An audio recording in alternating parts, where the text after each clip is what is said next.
Ladies and gentlemen, boys and girls, I'm the Gnarly Gnome. This is the Weekly Pint. This is the show that is not a show. It's a happy hour. It's an excuse for us to hang out together, have a drink together, talk about whatever is going on.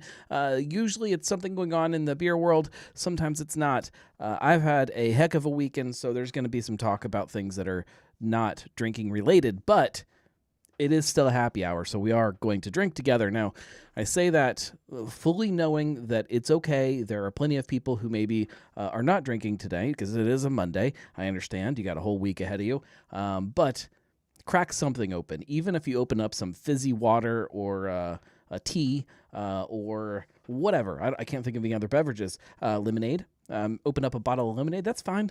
We don't judge here on the show. Maybe we'll do a lemonade episode one of these days. Maybe. I don't know. I'll probably dump some kind of booze in it if I do, because I like to drink. But as you open something, tell me what it is you're drinking. Marco's having a truth.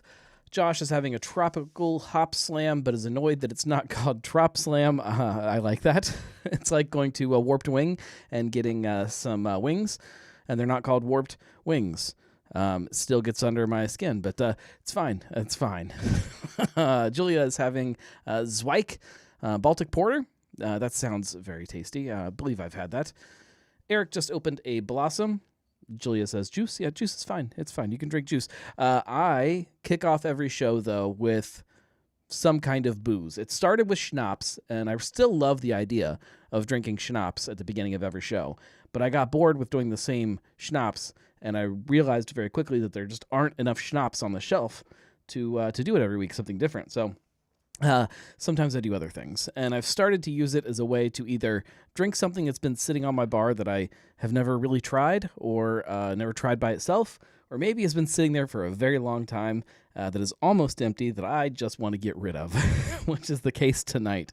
That's right. Let's fire up the schnappening, make sure I've got the drink cam going. Slightly different drink cam angle. There we go. I kind of like it better if I can figure out what direction is which. I need little arrows written on the desk so I can tell what direction is which. It's fine. Everything's fine. All right. This one is, again, not something that I would ever... Alex is drinking Allagash Karoo. Karoo. I think that's right. I had a Allagash white this afternoon while grocery shopping. This is not something that I would ever buy. I can promise you this was something that my wife picked up off of the shelf and then never finished. And yeah, there's a lot of reasons that this is a terrible product. But maybe it tastes good. I don't know. This is a 360 vodka, glazed donut vodka. I don't know who decided that this needed to be a thing. I can tell you that some has been spilled on the bottle, and there is like a nasty, crusty sugar something or other that has gone on. It's disgusting looking, and it looks like glazed donut has been spilled. So we're going to try to kill this bottle at some point, and I'm going to try to do my duty today. There's not that much. And actually, if she watches this, she's probably going to be mad that I'm consuming all of her donut vodka. I don't. Why did I get married? This is not what anybody should ever be concerned about. Glazed donut vodka. We'll read and see what it says here in just a second. I don't know how much of this you need. I'm not drinking it all right now. Oof. Oh, there she is. Okay. She says, OMG, you are drinking my donut vodka. What? Listen. This has been sitting on that little bar for a very long time. I'm not finishing it. There's going to be some left. You can come steal the rest of this bottle and get it off my bar. Put it on the other bar. We kind of have our own bars. You've got a bar upstairs. Put it on there. Okay, it says glazed donut flavored vodka. I don't even think you can buy this in Ohio anymore. I don't even know if this exists anymore. It's made with vodka, 4 times distilled. It must be good. From American grain, so it's okay. It's American and natural flavor. Okay. 70 proof. Okay, it says all kinds of things. Oh, okay. This gets good. This is eco-friendly. 360 vodka, eco-friendly practices. Earth-friendly distilling company. That's the name of their company. That's great. Take pride in producing. None of this says anything about the actual product. It says that their labels are wind powered. I don't even know what that means. How is your label wind powered? 4 times distilled, finished with a cap, send it back. Oh, I'm supposed to mail this back. Okay, I'm not doing that. Okay, okay. It's eco-friendly donut vodka. Let's see if it tastes good. It's also like room temperature. Oh no. It doesn't even smell like a glazed donut. It smells. Eric says, think of all those donut farmers out there. This 100% smells like rubbing alcohol. Maybe if you dipped a donut in rubbing alcohol, but I oh God, why do I do this? Why was this a good idea? As the alcohol starts to kind of dissipate off the top, I'm starting to get a little more glazed donut, but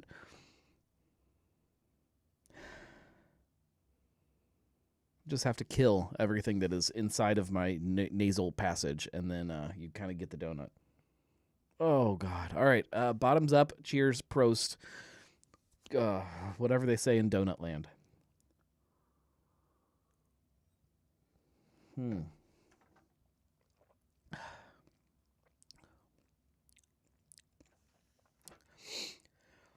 Oh.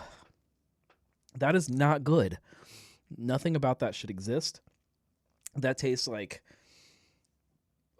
tastes like Willy Wonka died in a jar of rubbing alcohol. Oh, man. Like pickled Willy Wonka. That's what... Oh. I get a little bit of vanilla. I don't know what... I don't like that. I don't like it, guys. We're not starting this off very good. This needs to go.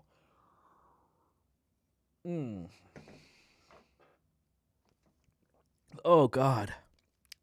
Oh. I hope this entertains you, because this is not enjoyable. Oh. Oh, boy. Oh. Okay.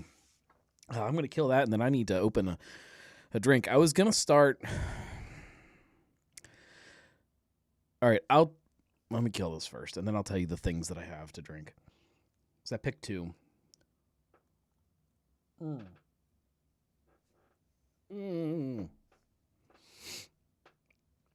No, thank you. Oh, my wife does not have to worry about me consuming any more of that. That is not going to happen. That is safe around me.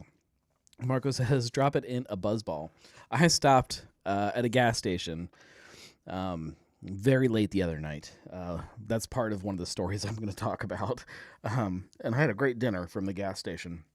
But at the gas station, there was a buzzball display.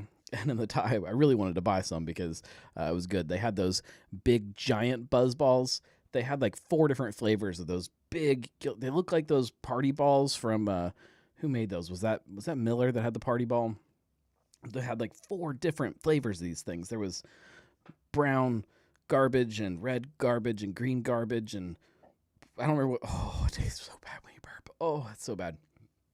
I had all these different flavors, and I was really curious about them, but I know that I don't like buzzballs. I do still have.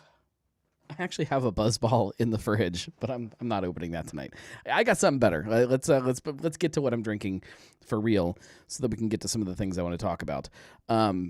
First off, I really wanted to have a good beer on the show because I anticipated I probably wouldn't like that vodka, and I anticipate that the other thing over here might be terrible. So I got a tank beer. This is from Hopewell Brewing. This is a brewery out of Chicago. If you know me, you know I love lagers. This is unfiltered and naturally carbonated lager, fresh from the tank. It is a premium lager. See if it says anything on here. I got to pull the tag off to be able to see that, though. It doesn't come off good enough to read it. That's all right. I don't think it tells me anything anyways. 4.4%, 1 pint. Okay. Luckily, I have their website pulled up right in front of me. It says Tank Beer. Tank Beer is an unfiltered, naturally carbonated lager. I knew that.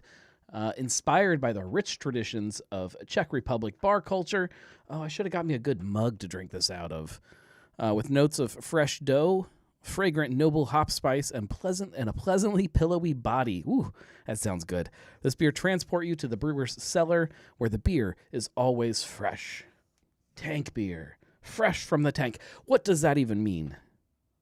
We'll talk about that when we get to it. Maybe I'll do that first. I think I'll probably open that first and then kind of come back to it throughout the show. I saw this one online. Binsky's, one of my all-time favorite bar in the city, posted a picture that they had this at their bar, and I was gonna go there and drink some. Then I saw it at Jungle Gyms. It was expensive. This was like, I hesitate to say out loud because my wife is listening. This was $20 for a 4-pack. $20 for a 4-pack of 12-ounce cans. It's also 4.75% ABV. Like this is a spritz. This is a light, refreshing. Shouldn't say refreshing. This is a light drink. Jeppson's Malort Spritz. This is from Mars. I don't know anything about it. It says it's a spritz made with Malort liqueur, grapefruit, hibiscus, and lime. It's also got, looks like some Malort was spilled on it, and it is sullied the can. Okay. Oh, it's got ingredients. Okay. Actually, let's go ahead and open it while we read it. I also don't have a spritz glass. I don't know what that is. I don't have a Malort glass. I don't know what that is. I think you just drink Malort straight out of the bottle. So I didn't know what to drink it out of. I picked the most spritzy glass I could find, which was this little shape here, this Guinness glass. I kind of love this glass, but I never drink out of it because I drink Guinness out of a pint glass. So, all right, let's see what's happening with this. This is either going to be amazing or the worst thing in the universe. Either way, I look forward to it. Okay, in the old spritz glass. Okay, so it says ingredients are filtered water, Jeppson's Malort, organic lime juice, natural grapefruit flavor, organic hibiscus flower, sea salt, citric acid, sugar, potassium sorbate, and sodium benzoate. So this is like actual pretty good ingredients. Mars Community Brewing Company out of Chicago. It's a Chicago kind of day. Collaboration with Maria's Packaged Goods and Community Bar. That sounds like a fun place. All right, let's see what the heck we are dealing with here. It looks like someone peed in my glass. Oh, okay. So definitely has some Malort going on. You get that wormwood aroma. Marco says, do you have an ashtray? I have big cigar ashtrays. It's probably not the appropriate vessel. It's different than doing a shot of Malort. Alex says, I want this to be good so bad. I do too. Believe me, I paid $20 for a 4-pack.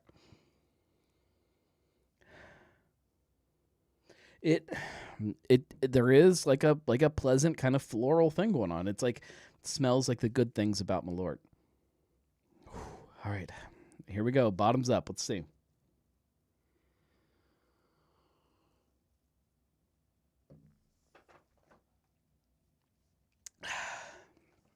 Oh, okay.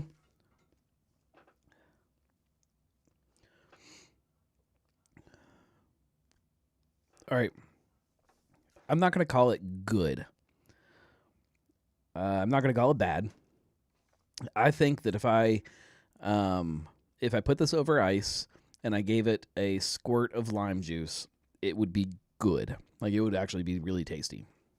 As it is, it still has that, as it should, it still has that kind of bitter, that bitter kind of drying. I guess that probably is tannin. I don't know what it is. It's wormwood. I don't know. It's got that bitter thing. It's weird. It's very strange. This is kind of a fascinating thing. This is for, I guess, all of those people that just love their Malort but want to drink more of it. I don't get a lot of those other kind of additional ingredients. It really does just kind of taste like somebody took like carbonated water and mixed in Malort, which I guess is kind of the point. We have officially gone full hipster in this country. There are things like this on the shelf, and people want to drink these. And I guess I kind of put myself in that category because I kind of don't mind this. I do wish it was over ice, but that's a problem for somebody else. Let's open this. Well, let's drink a little more of this, and then we'll jump into our beer here. But we could hit one of the first things that I wanted to talk about. Complete 360 from this drink. Chris says you have to be listening to a song by Malort and Savior to go full hipster. Is that a thing? That's a band? Man. All right. I don't even know what to say to that. It's got to be like is it a metal band, or is it like some kind of like hipstery, like I can't think of a good hipster band right now. Everything I say is gonna make me sound old. On the day it finally happens. Folk punk. There we go. Okay. One of the things that I wanted to talk about, complete 360 from this, not 360 vodka, 360 swing from Malort spritzes. I never thought the words Malort spritz would ever come out of my mouth, but yet here we are. Oktoberfest. Oktoberfest beers are hitting taps. I have not seen any on shelves yet, and I've been looking, but they are definitely on tap. I had 2 of them this weekend at Sonder. They have their regular Oktoberfest, and then there's also their Märzen on tap. I don't know if the Märzen is a fresh batch. I don't know if the Märzen is the same Märzen from last season, just aged. I don't know. I cannot answer that. But I know that the Oktoberfest is fresh. Super fresh, and it's drinking great. It tastes delicious. And Westside is tapping theirs this week on Thursday. We're there. We are in July, and that is despite what everybody that believes in seasonal creep wants to believe when Oktoberfest beers start to come out. You don't have to release them in July. I would argue that August is the better month to start getting your Oktoberfest. But with that being said, like I mentioned, I drank 2 of them this weekend, and I'll be damned if they didn't taste delicious. It was 90 degrees outside, and I could have sat and drank Oktoberfest beer all day long. I could have. I wanted to. I didn't get to, and we'll talk about why I didn't get to. But yeah, it was great, and I'm ready for Oktoberfest. Chris says I still have some Franz from 2023. There is probably old Oktoberfest sitting somewhere in my house. It's probably stashed in a corner somewhere. There's been so much Oktoberfest that has come through this house over the last 5 years that I can almost guarantee there's some somewhere hiding in the back of a fridge. For anybody that doesn't know, it's a good time to talk about this. I do a thing every Oktoberfest season. It's called Oktoberfest Quest. This just popped in my head recently, and I know a lot of you guys find ways to support what I do one way or another, and I appreciate that.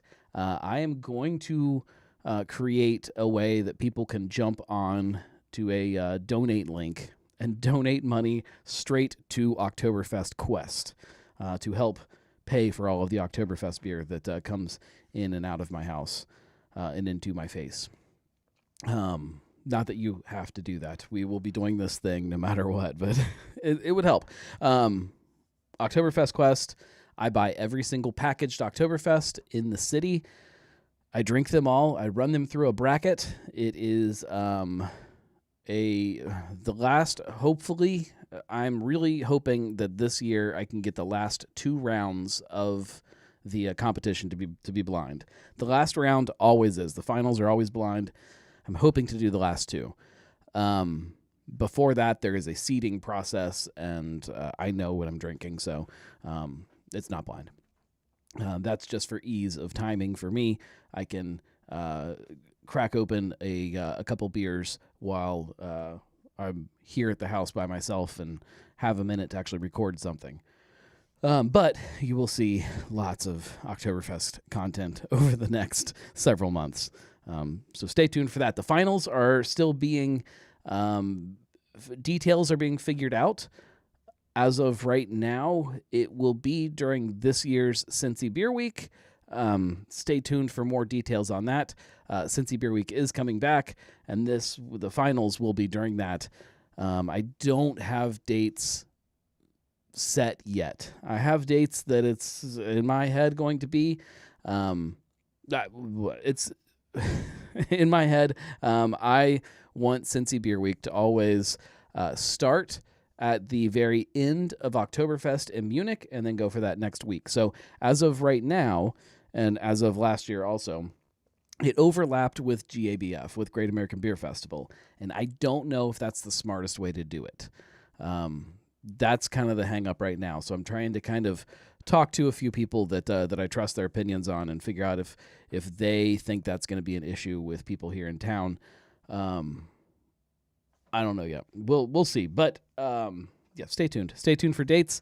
Stay tuned for a finalized location of the finals for Oktoberfest Quest. As soon as I have it set in stone, I will let you guys know when and where the finals are, so you can put it on your calendar.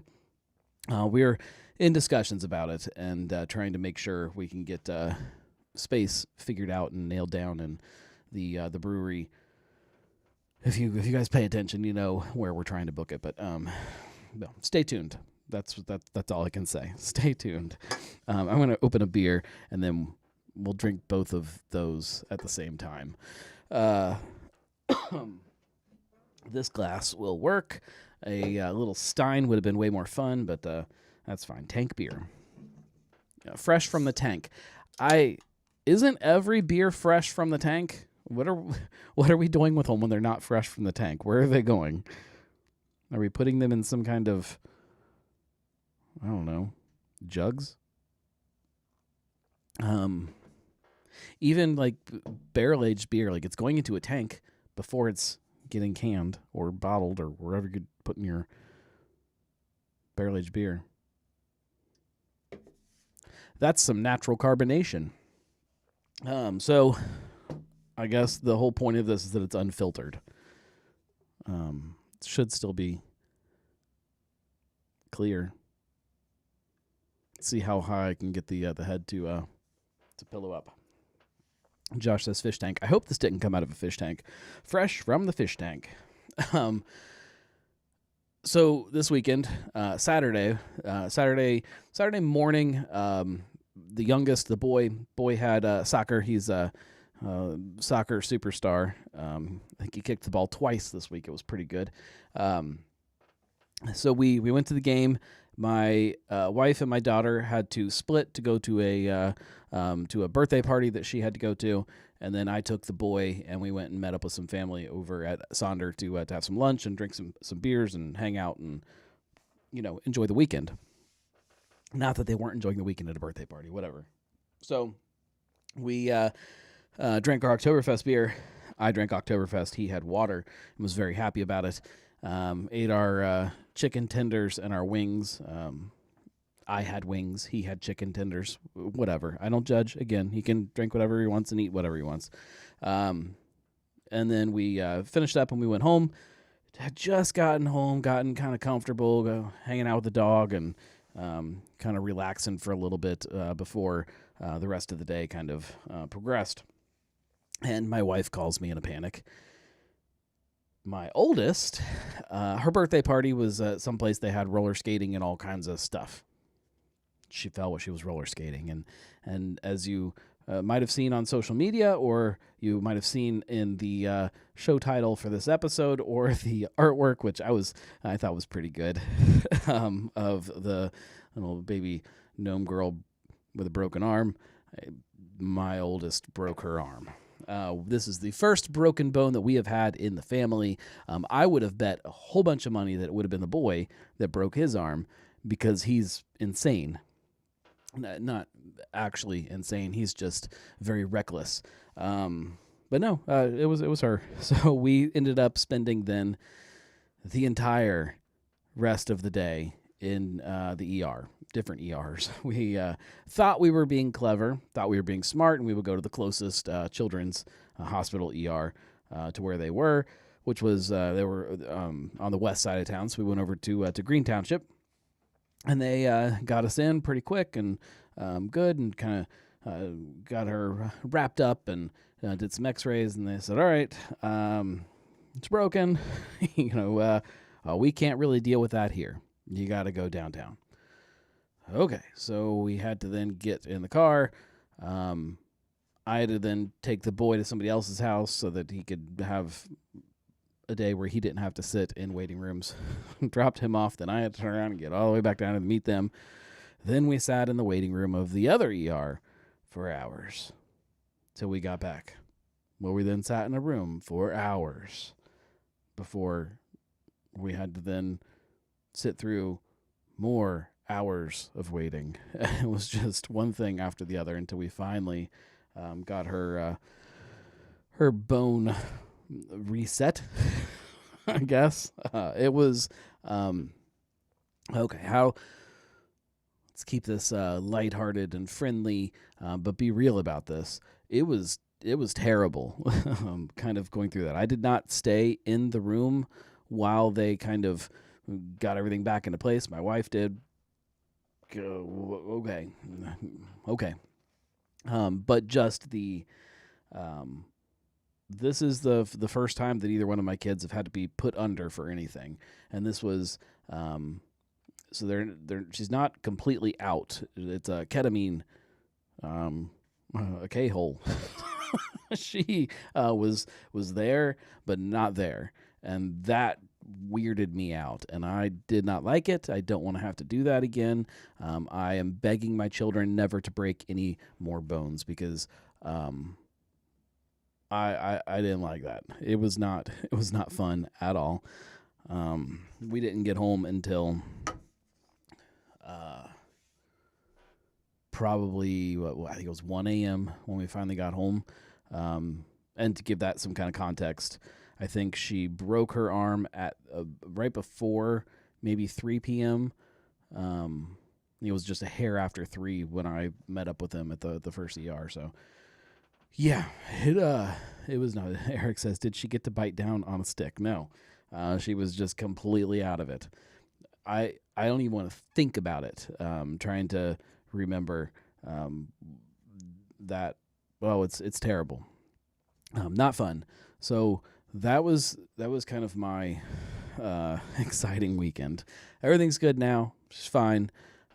She was a little loopy for the rest of the night, obviously, coming out of that. But once she got up the next morning, she's good. And we have to go next weekend and get the actual cast put on. She's got some kind of splint thing now until the swelling goes down and stuff. Julia says, humerus or ulna radius? I have no idea. It was the littler one. This side, the inside one. On this one technically right here. Whatever that inside one is, I don't know. It was a pretty gnarly break, but she was fine. And she's handling it great now. Just on, ibuprofen, Tylenol when she needs it. And I don't even think she took any all day today. She was fine. So kids are resilient. She doesn't seem traumatized by it that much so far. Yeah, but man, it was an experience, and I get it. Kids break bones. It's not an abnormal thing. I assume most parents have gone through their children breaking bones, but it is not something that I want to deal with again. All right, let me get into this beer. It is definitely a little bit hazy, yellow, big, great, fluffy head on it that's gone now that I've been talking. But look at the lacing it left behind. And yeah, it's like a great floral crackery aroma. This smells like a good. It smells like a really good lager. All right, let me get into here.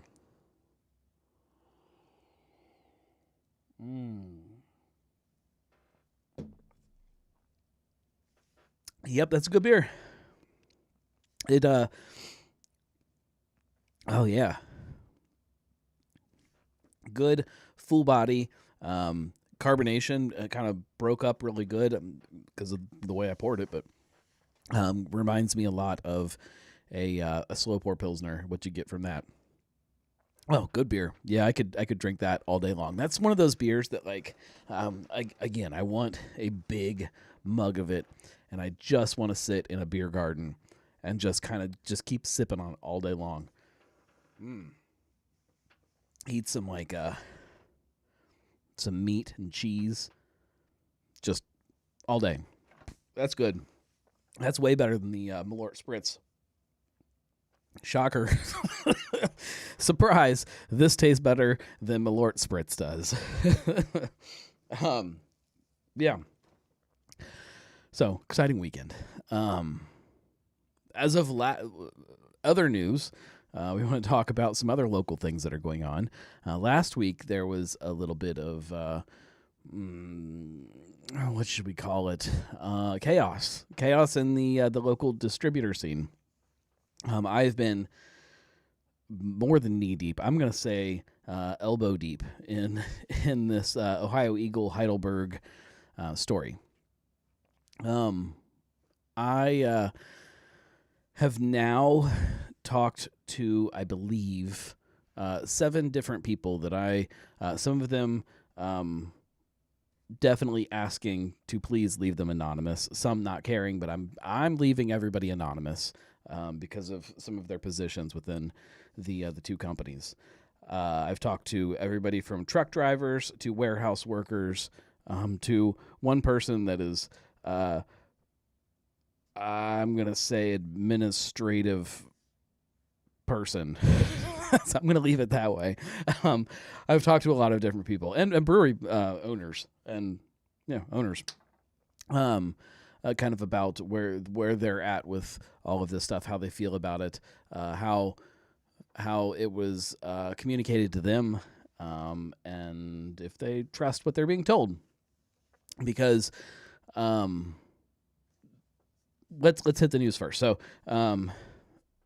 early last week, actually on Monday, and I didn't get word from it till a little bit later, but on Monday, there was a letter sent to the hang on. It was to the Ohio Department of Job and Family Services. So the letter, they have to legally send this if they are going to lay off a lot of people. And Ohio Eagle sent the letter. It says, hey, our company is closing and we are going to be laying off all of our employees. That's 124 people in Westchester and 54 up in Lima. And the company is done. And then we are going to sell all of the assets of the company. And that's kind of all that said. Then that blew up a little bit. And obviously people were a little upset with this news. And the Ohio Eagle then follows it up and says, no, we are, I'm trying to get all this time frame stuff. There's more from the letter, but that's, I guess, not really important. It was followed up with a Facebook post, which they then identified Heidelberg and saying that Heidelberg was actually buying the company and disputing that there were going to be mass layoffs. He is in Devin Duggar, who is the CEO of Ohio Eagle. In there, the quote was in this Facebook post. It says, recent news reports have included misinformation suggesting that our employees will lose their jobs. This is simply not true. Heidelberg is committed to retraining as many of our talented team members as possible and looks forward to welcoming them into the organization. So either the either the letter to Ohio Department of Job and Family Services was misleading, or they're being misleading here. And I don't know how to figure that out. I think that technically on paper, they are firing everybody. I also think that probably has some kind of implication in the contracts that then transfer over to whoever buys the company.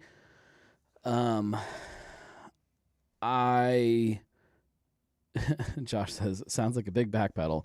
It also sounds like wishful thinking is where I'm kind of at right now. And I'm hesitating to update the post again until we kind of start to see what is actually going to happen, because I anticipate that, yes, Heidelberg may want to hire people, but keep in mind, Heidelberg is the same company, that just recently closed their Cincinnati warehouse, the same company that I've been working on a really big blog post about for probably 4 months now, maybe, I don't know, about some of the disappointments that people are feeling with them locally. Also, just because Ohio Eagle is saying that Heidelberg is buying their distributor, that still has to be approved. That it still is not set in stone. Now, it might buy part of it, but for instance, the Anheuser-Busch part of the business, which is the big part, that has to be approved by Anheuser-Busch. And for the record, sometimes they turn people down. Sometimes they block the purchase of those distributors. In fact, in recent history, they have blocked Heidelberg from buying other distributors because of Heidelberg's reputation. There's a lot to figure out about this. There is no guarantee of anything. Julia says it may be a reapply for your job if you want to transfer over to Heidelberg's situation as well. 100%. 100%. Keep in mind, we also are dealing with a lot of people that are union workers. So there's some negotiation there. And Chris says if you go to Heidelberg's website and select the Cincinnati portfolio, it's an empty page. Yeah, it's been that way for a while now. I am not feeling great about this at all. I don't know exactly what it means for any of the local breweries that are under the Ohio Eagle portfolio. I don't know if the purchase is going to include those by default, or if they have to, if Heidelberg has to say, yeah, we want them. I don't know. I don't know. So there's still a lot of weird things that we're trying to figure out. That I'm trying to figure out. A lot of weird things that I know local breweries are trying to figure out. A lot of weird things that I know local workers are trying to figure out. And nobody really has any idea.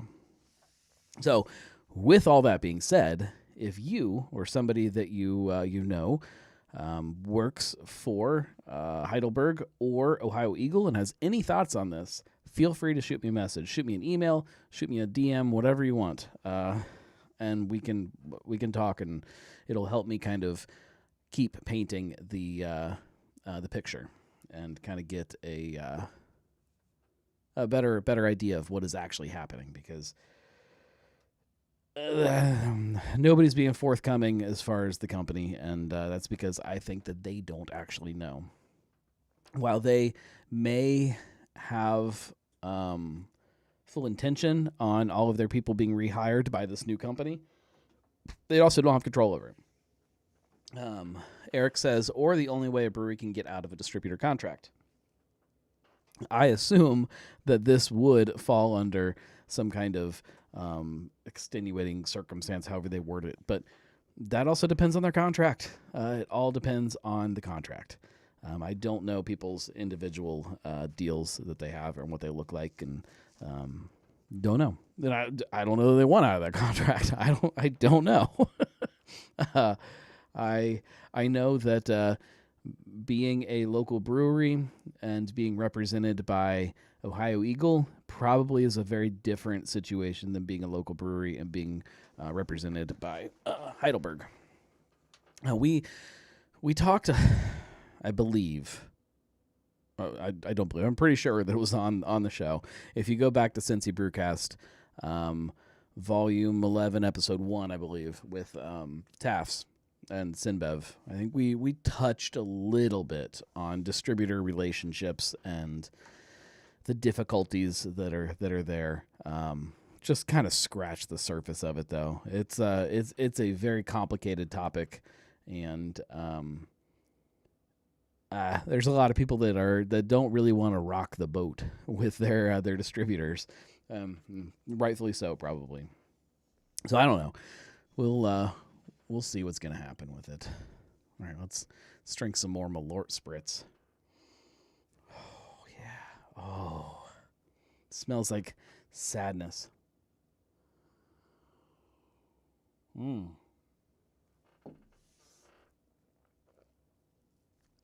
I don't know what the time and place for this is, but you know what? Like it might be good with food.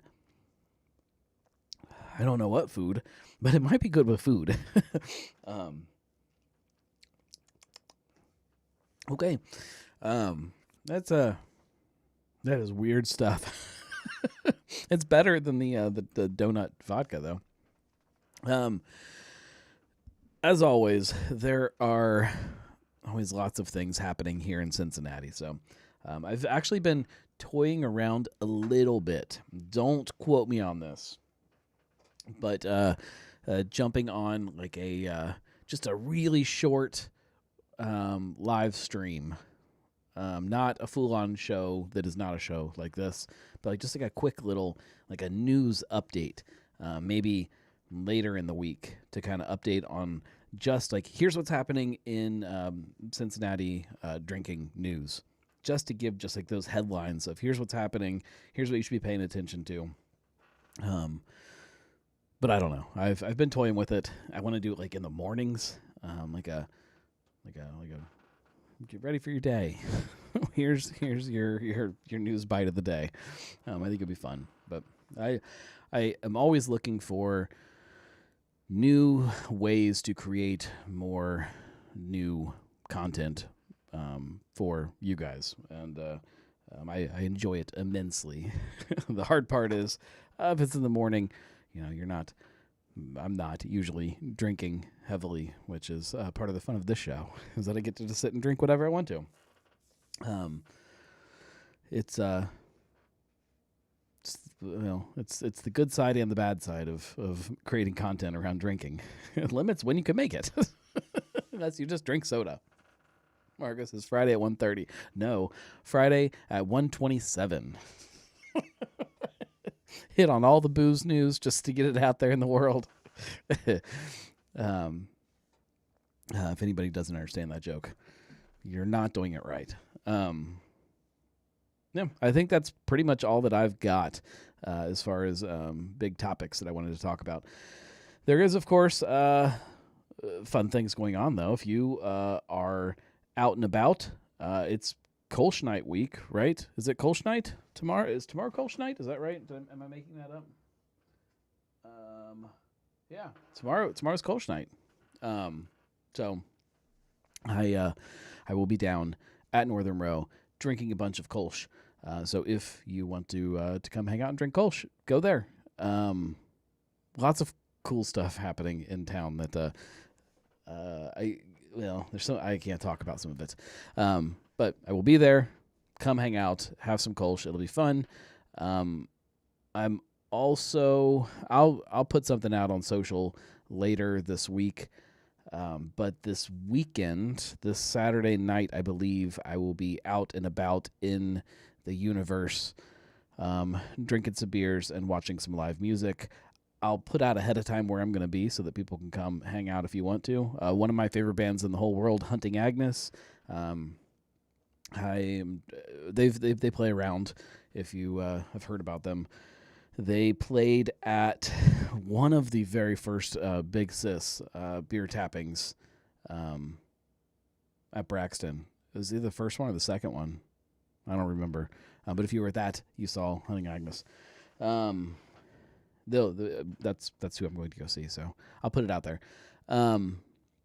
Speaking of Big Sis, we are working on that also, trying to nail down some details on that. Still trying to figure out where it's being brewed and when it's being tapped and all of that. So once I have all those details, I'll pass those along to you.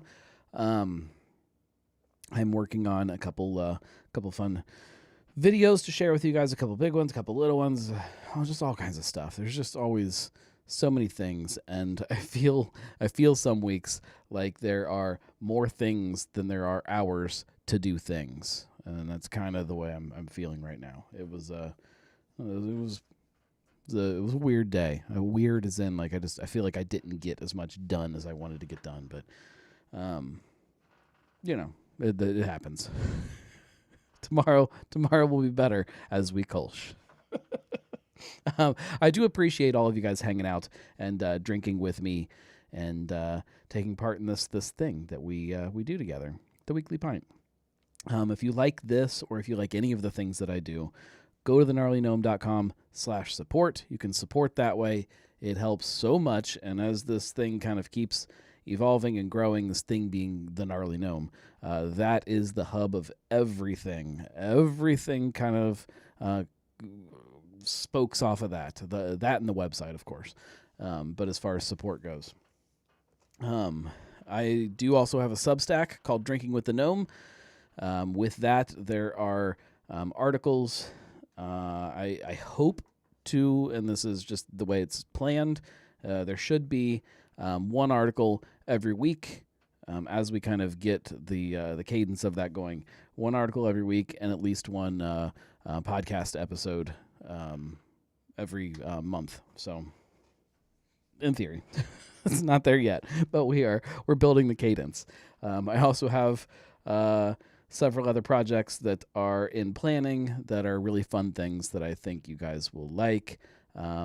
Things that are both written word based and video based and not really audio based. I mean, video has audio, so that counts, but stay tuned for that. And as always, if you're a Nomie, you get access to everything first. And if it's paid stuff, you most of it you'll get access to no matter what. If it's any kind of subscription thing, you automatically get it if you're a Nomie. So subscribe. Thank you guys. We'll do it again next week. Right here. Same time, same place. Same idea. I probably won't drink a Malort Spritz next week. Although, I also can't rule it out. I hope that by next week, I will have a new bottle of schnapps in the house. That's my goal. One of my mini goals over the next week is to get some schnapps going because I'm not drinking that donut vodka again. Thank you guys very much. I'm just realizing again for week 4, I don't think I've got. I don't even want to hit the button because I know it's the wrong music. I don't have the outro music, so we don't get to be serenaded out. It's all right. Well, maybe I'll do that. Maybe I'll do it right now. I'll do it after I turn this off. That's what we're gonna do. We're gonna make outro music, so you guys don't have to just listen to me talk as we drift off into the evening. One of these days. Some Lord and Savior. There we go. No, it'll be the same as the intro music, just different. The same but different. Cheers, everybody. We'll see you next week. Again, thank you so much. I appreciate you. See you next time.